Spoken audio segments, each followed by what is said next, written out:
Olá, muito bom dia, muito obrigado mais uma vez pela sua companhia. Está começando mais um programa Agronegócio e você vai ver a partir de agora. Cenário geral mais firme do mercado do boi gordo. Conab revisou para cima os estoques de milho no país. Condições climáticas seguem sem chuva, com céu aberto. Brasil exportou mais de 10 milhões de dólares em produtos lácteos no mês de março. Desempenho da carne bovina em março representa um crescimento de 22% da receita e 20% do volume exportado. Decisão do Supremo Tribunal Federal, STF, pela constitucionalidade da cobrança do Fundo Rural foi política e não jurídica. O agronegócio está começando.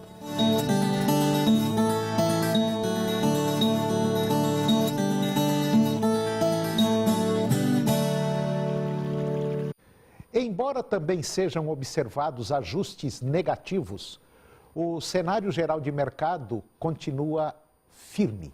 Em São Paulo, as programações de abate atendem em torno de 3 dias, com situações mais apertadas. Isto fez com que surgissem negócios e ofertas de compra acima da referência, de R$ 135 por arroba à vista, livre de fundo rural. Para as fêmeas, houve valorização em 8 praças, incluindo São Paulo, onde o preço de referência ficou em R$ 126 arroba à vista sem imposto. As próximas semanas, com feriados, devem ter impacto negativo na negociação de alguma melhoria para a demanda. Isto pode amenizar o efeito de final de safra quando se aproxima e quando normalmente a oferta de boiadas aumenta. No relatório do mês de abril, a Conab, Companhia Nacional de Abastecimento, revisou para cima os estoques de milho aqui no Brasil. Estão previstas 19 milhões de toneladas ao final de 2016-2017. E este volume é simplesmente 141% maior que o registrado na safra passada, o equivalente a 11 milhões e 300 mil toneladas a mais em estoque neste ciclo. A produção nacional foi revisada para cima e, considerando a primeira e segunda safras, o Brasil deve colher por volta de 91 milhões de toneladas do cereal este ano, frente a 88 milhões de toneladas estimadas anteriormente. Mas em relação à safra passada, 2015 e 2016, quando foram colhidas 66 milhões de toneladas, a produção deverá aumentar 37%. Já com relação à demanda interna e exportações, a Conab manteve os valores do relatório anterior de 56 milhões de toneladas, um consumo doméstico de 56 milhões e 24 milhões de toneladas exportadas neste ciclo. Números podem ser revisados nos próximos relatórios. A maior disponibilidade interna é o principal fator de pressão de baixa sobre os preços do milho no mercado brasileiro. E agora vamos ver como é que anda o tempo para hoje aqui no estado de Goiás. Para a maioria dos municípios, nós teremos hoje tempo parcialmente nublado, sol entre poucas nuvens. Vamos conferir agora a temperatura para os principais municípios produtores do estado de Goiás. São Miguel do Araguaia, 35 a máxima e 22 a mínima. Minaçu, 34 a máxima e 22 a mínima. Posse, 33 a máxima e 21 a mínima. Aruanã, 36 a máxima e 22 a mínima. Cabeceiras, 31 a máxima e 18 a mínima. Itaberaí, 33 a máxima e 21 a mínima. Cristalina, 29 a máxima e 17 a mínima. Mineiros, 30 a máxima e 22 a mínima. Rio Verde, 32 a máxima e 20 graus a temperatura mínima. E depois do intervalo, você vai ver que o Brasil exportou mais de 10 milhões de dólares em produtos lácteos no mês de março. Desempenho da carne bovina também em março representa um crescimento de 22% da receita e 20% do volume exportado. E a decisão do STF pela constitucionalidade da cobrança do Fundo Rural foi política e não jurídica. Nós voltamos já.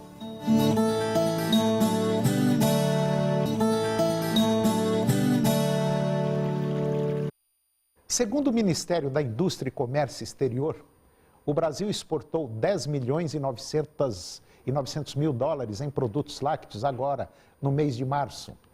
Na comparação com o mês anterior, fevereiro, o faturamento diminuiu 14%. O volume embarcado, porém, aumentou. Passou de 3.500 toneladas em fevereiro para 4.600 toneladas agora no mês de março, um aumento de 28,5%. O produto mais exportado foi o leite em pó, que somou 3.600 toneladas e 7 milhões e 800 mil dólares em faturamento. Os principais compradores em valor foram Arábia Saudita, quase 26%, Estados Unidos, 11% e Emirados Árabes, 9,5%. Na comparação com março do ano passado, o volume e o faturamento referentes às exportações brasileiras aumentaram. O volume subiu para 87% e o faturamento subiu quase 152%.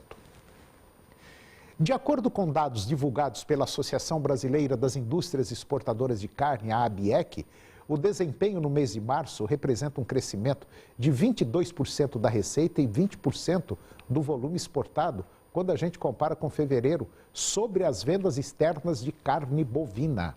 O faturamento alcançou 501 milhões de dólares e o embarque chegou a mais de 125 mil toneladas.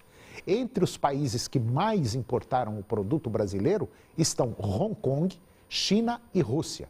Só que Hong Kong foi o que importou mais, com um total de 27 mil toneladas e 100 milhões de dólares em faturamento, um aumento de 16% quando comparado com o mês de fevereiro. Já a China comprou 19 mil toneladas, gerando 82 milhões de dólares, um faturamento 31% maior do que fevereiro. E a Rússia, ela aumentou de 46% o volume de carne brasileira importada, proporcionando um crescimento de 54% do faturamento com as negociações. Os resultados positivos registrados no mês de março demonstram a força da indústria brasileira de carne bovina e o seu potencial como exportadora.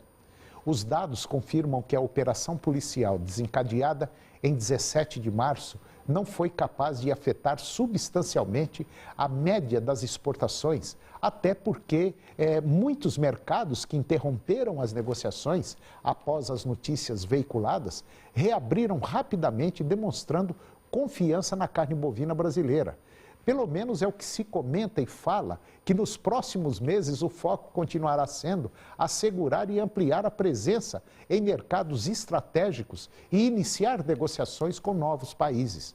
Apesar do embargo estabelecido temporariamente por alguns países na terceira semana de março, a queda do faturamento registrado no mês foi de apenas 3% na comparação com o mesmo período do ano anterior, quando foi obtido um faturamento de 517 milhões de dólares. A decisão do Supremo Tribunal Federal, o STF, pela constitucionalidade da cobrança do Fundo Rural, foi única e exclusivamente política e não jurídica. Essa manifestação ela foi feita pela ProSoja Brasil. A ProSoja Brasil lamentou a decisão dos ministros do STF, que já haviam julgado casos anteriores e se manifestando contra a cobrança. As entidades do setor agropecuário decidiram que vão aguardar a publicação do acórdão com a decisão do STF para definir as próximas ações. Nesta semana agora, uma comitiva formada por advogados, parlamentares e representantes do IPA, que é o Instituto Pensar Agropecuária, se reuniu com ministros Alexandre de Moraes e Gilmar Mendes para buscar soluções jurídicas ao impasse. Em abril, deve ocorrer uma audiência pública com membros da FPA no Congresso Nacional para debater esse assunto gravíssimo. E depois do intervalo eu vou conversar com a nutricionista Carolina Chaveiro da Silva, que vai comentar sobre produtos Light e Diet. Nós voltamos já.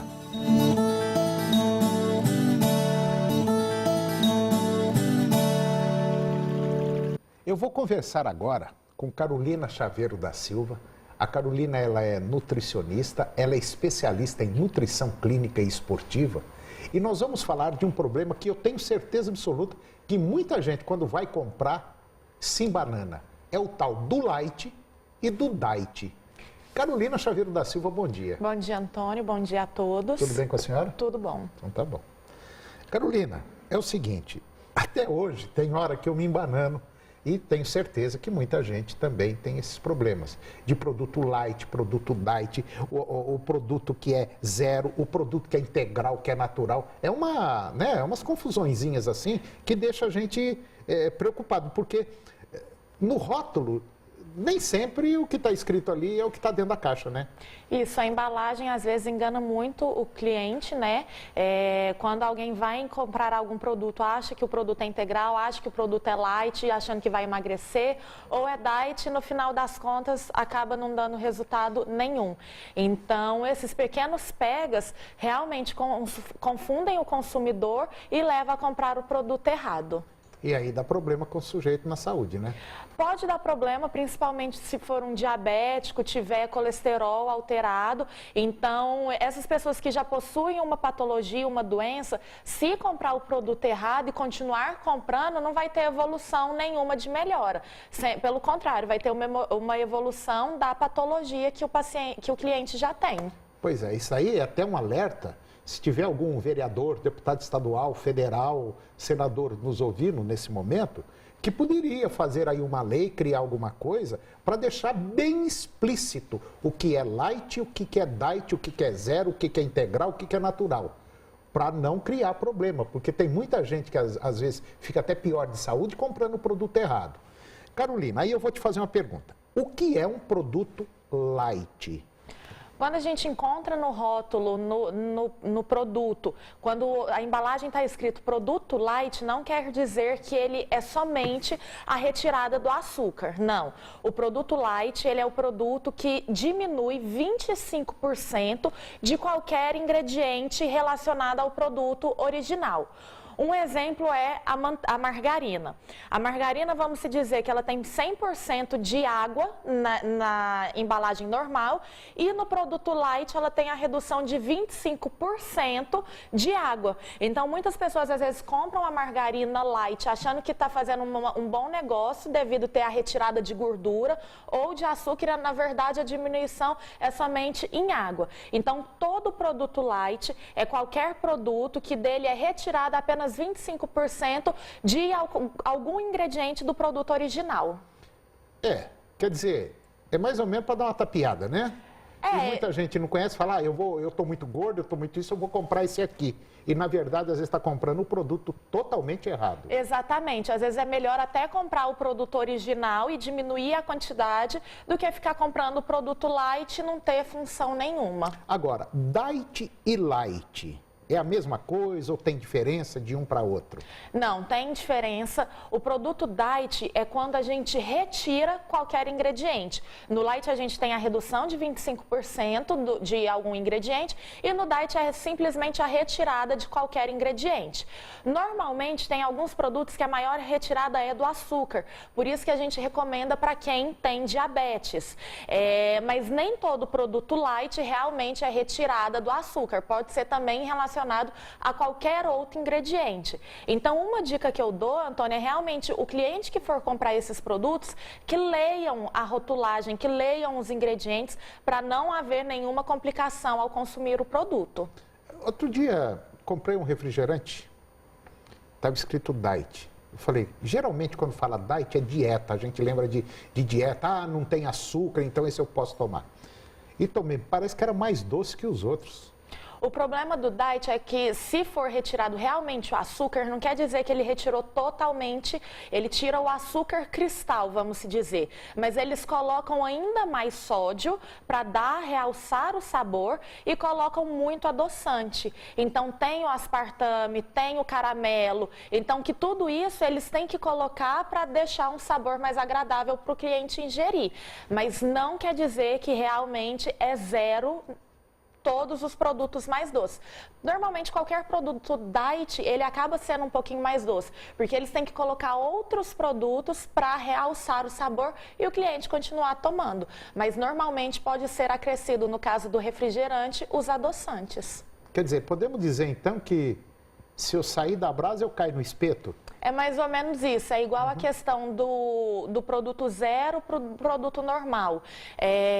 Quando a pessoa utiliza um produto zero e tem pressão alta, a chance dela subir ainda mais, alterar ainda mais a pressão é muito grande, porque a quantidade de sódio que eles colocam no produto para realçar o sabor é enorme. Então, outra dica, quem tem pressão alta não é tão aconselhável tomar produto refrigerante ou suco zero, onde que na embalagem está escrito zero.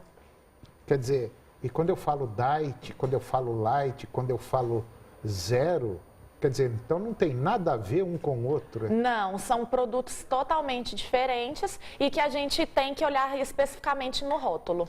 Então vamos fazer o seguinte, Carolina, vamos para o próximo bloco e depois nós vamos falar exatamente sobre isso, produto zero, integral, e nós vamos falar também sobre produtos naturais. É um minutinho só, eu volto já.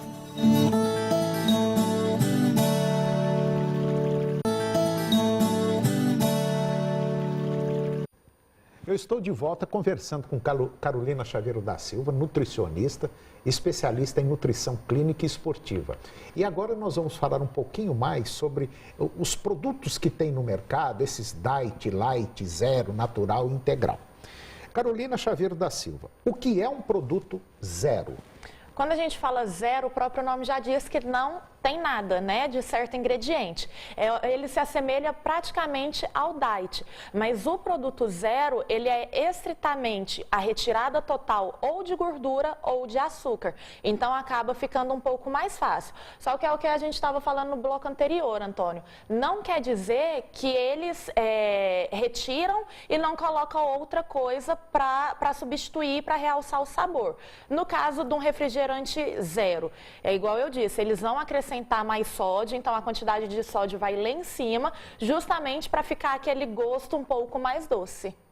Quer dizer, quem tem pressão alta, então? Tem que tomar cuidado ao consumir qualquer produto zero, porque eles acrescentam ainda mais uma quantidade de sódio para ter o realçamento do sabor. Aí tem uma outra coisa.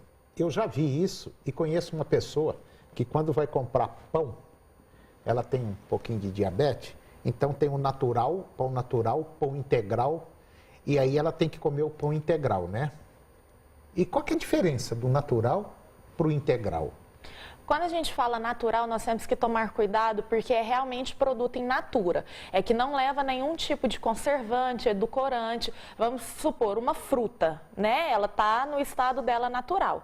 A partir do momento que ela passa por um processo de industrialização, ela pode continuar como produto integral, mas diferente do natural. Então, o produto integral é realmente quando a gente mantém um pouco mais a qualidade de fibra do produto.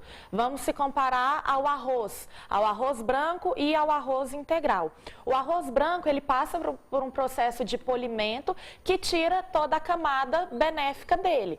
Já o arroz integral não, ele mantém as propriedades porque tem a película do arroz que protege, onde que tem uma maior quantidade de fibra.